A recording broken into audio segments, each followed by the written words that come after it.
कवना कलम से राम जी लिखला तकदीर। सब कुछ रहते भगवान बन गईनी हम फकीर।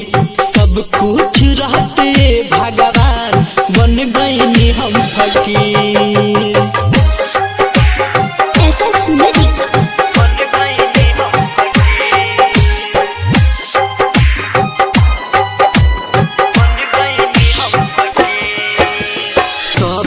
बनल कसाई हमें के अपनाई, मुँह मोड़ लेता हित परित भाई बनल कसाई।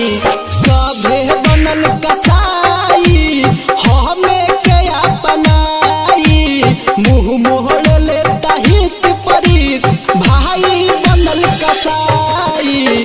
सासु बाबा किलास बन गहिल बाबे शरीर। कवना कलम से राम जी लिखला तकदीर। बन गईनी हम फकीर।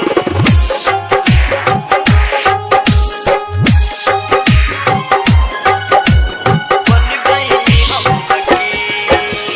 आसु मोहम्मद दिमागी कहिया ले दुख भागी, दिलदार उपेंद्र दिहले खुशी त्यागी।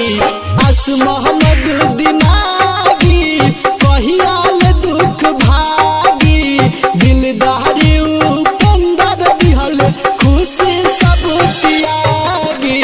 लागे शब्द लिखे बेर खिंच देला तू लकीर। कवना कलम से राम जी लिखला तकदीर।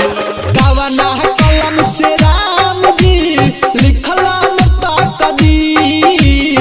कवना कलम से राम जी लिखला तकदीर। सब कुछ रहते भगवान